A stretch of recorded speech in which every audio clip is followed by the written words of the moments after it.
नमस्कार, आप देख रहे हैं 4 PM। मैं हूं आपके साथ सिमरन।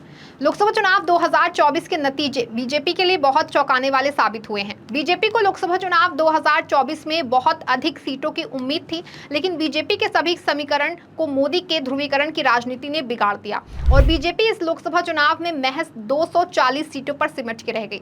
लगातार 2014 से 2 बार प्रधानमंत्री रहने के बाद मोदी की तानाशाही अपने चरम पर पहुंच गई थी। मोदी ने कभी भी जनता की बातों को नहीं सुना। लगातार 2 बार के कार्यकाल में मोदी ने सिर्फ मनमानी की और जनता को महंगाई, बेरोजगारी की तरफ ढकेल दिया, जिससे कि देश की जनता में काफी असंतोष व्याप्त हो गया।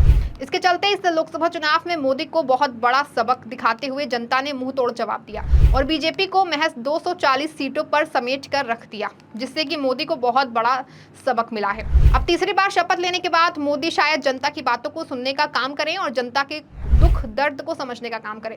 वहीं बैसाखी के सहारे कितने दिनों तक सरकार चलती है, ये सबसे बड़ा सवाल है। लोकसभा चुनाव के नतीजे बीजेपी के लिए चौंकाने वाले साबित हुए हैं। दरअसल भारतीय जनता पार्टी को 240 सीटों पर जीत हासिल हुई है, जबकि भगवा पार्टी ज्यादा सीटों की उम्मीद कर रही थी। भाजपा को सबसे बड़ा झटका यूपी से लगा है। यहाँ पार्टी को सिर्फ 33 सीटें ही मिली हैं। इसका सीधा असर जो है वो बहुमत के आंकड़े पर हुआ है। आपको बता दें कि पिछले लोकसभा चुनाव में बीजेपी को यूपी से 62 सीटों पर जीत हासिल हुई थी, लेकिन इस बार ये 29 सीटें बीजेपी के हाथ से फिसल गई। इसके साथ ही जिस राजस्थान में बीजेपी पिछले 2 चुनावों में लगातार क्लीन स्वीप करती आ रही थी, वहां भी भाजपा की सीटें घट गईं। बीजेपी को इन राज्यों में हुए नुकसान को लेकर तमाम तरह के सवाल उठ रहे हैं। इसके साथ ही ये भी चर्चा चल रही है कि क्या क्षत्रियों के असंतोष के कारण भाजपा की सीटें घटी हैं, या फिर राम मंदिर ट्रस्ट में समुदाय की अनदेखी का भी पार्टी के वोट शेयर में प्रतिकूल प्रभाव पड़ा। दरअसल अयोध्या के नतीजों से पता चलता है कि राजपूत समाज की असहमति हावी रही है, जिसको लेकर के करणी सेना के उत्तर प्रदेश के अध्यक्ष राकेश सिंह रघुवंशी ने कहा कि सरकार राम मंदिर आलोचना का श्रेय अन्य समुदायों को कैसे दे सकती है।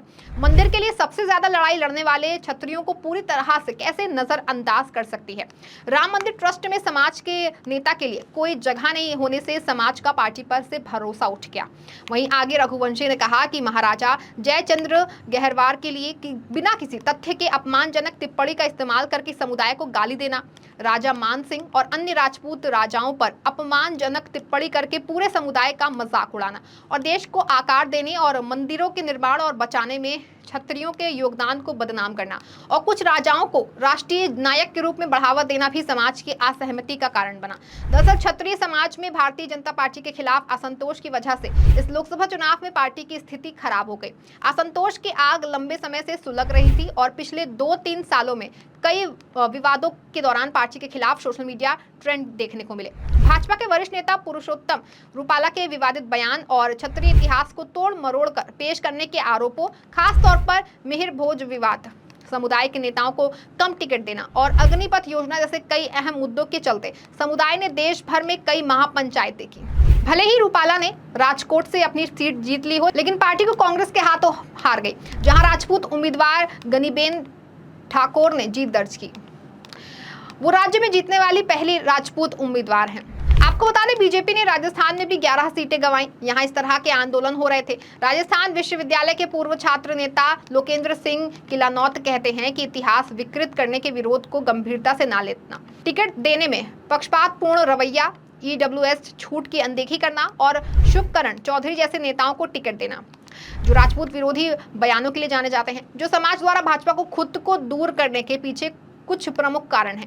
आपको बता दें कि बीजेपी ने उन ओबीसी उम्मीदवारों को टिकट दिया जो पिछले चुनाव में हार गए थे और राजपूत उम्मीदवारों की अनदेखी ने असंतोष को बढ़ावा दिया है। राजस्थान में नई सरकार के गठन के बाद से एक विशेष समुदाय को प्रमुख पदों पर रखा जा रहा था, जिसके कारण क्षत्रिय समाज भी भाजपा से दूर हो गया है। आपको बता दें, बीजेपी को सबसे बड़ी हार का सामना उत्तर प्रदेश में करना पड़ा, जहां एनडीए की सीटें इस चुनाव में 62 सीटों से घटकर महज 33 रह गई और समाजवादी पार्टी की सीटों में इजाफा हुआ। उत्तर प्रदेश में पुरुषोत्तम रूपाला के बयान, क्षत्रिय इतिहास विकृत करने के आरोप, अग्निवीर योजना, EWS योजना में छूट से इनकार करना शामिल है। वहीं 2014 में पार्टी ने क्षत्रिय उम्मीदवारों को 21 टिकट दिए थे, जिसमें से 19 जीते थे। इस चुनाव में पार्टी में क्षत्रिय समाज से केवल 10 उम्मीदवारों को टिकट दिया गया था, जिसका भी बड़ा असर देखने को मिला।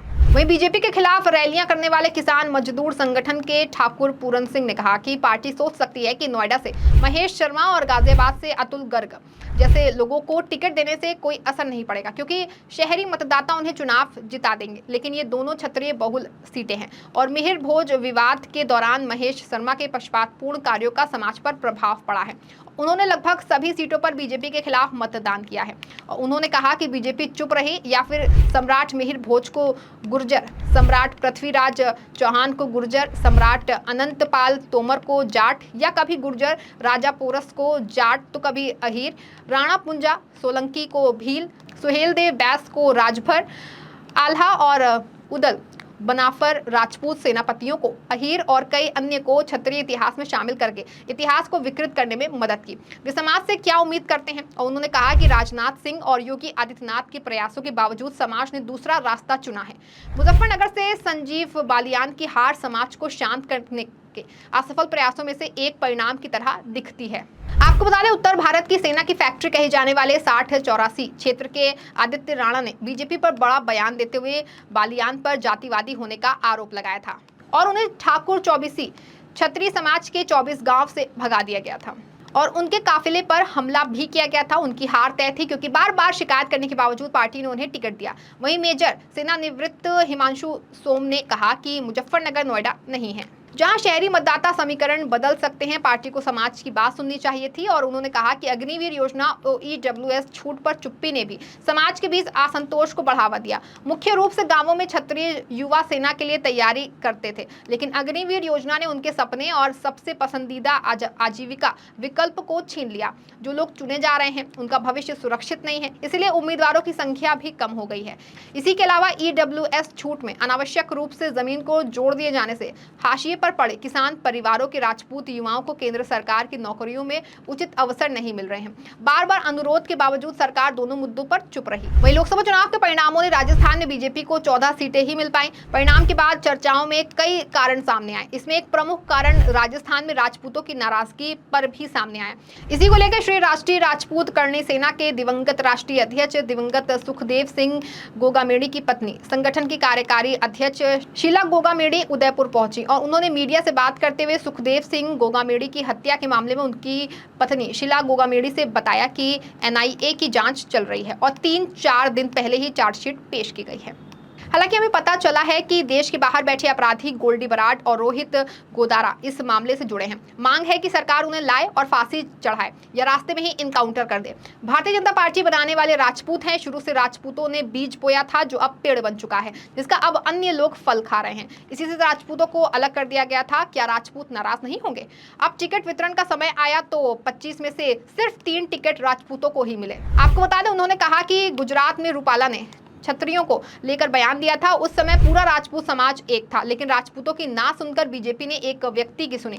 जाहिर सी बात है कि राजपूत समाज नाराज हो गया था। वही नाराजगी राजस्थान में देख ली, घमंड तोड़ दिया। वैसे पार्टियों से संगठन का कोई लेना देना नहीं है, जो हमारी सुनेगा हम उसके साथ होंगे। और उन्होंने कहा कि केंद्र ने सरकार बनाने को लेकर उन्होंने कहा कि नरेंद्र मोदी अच्छा काम कर रहे हैं, हम उनके सपोर्ट में हैं, लेकिन हमारी ही गर्दन काटी जाएगी तो हम खिलाफ हैं। अगर वो सपोर्ट करेंगे तो राजपूत खुले दिल से पहले उनके साथ थे और आगे भी रहेंगे। वहीं सरकार में बीजेपी इन कमियों को भरने के लिए क्या कदम उठाती है, ये तो फिलहाल आने वाले वक्त में पता चल पाएगा। इस खबर में फिलहाल बस इतना ही। ऐसी तमाम राजनीतिक खबरों के लिए बने रहें और देखते रहें 4 PM राजस्थान। धन्यवाद।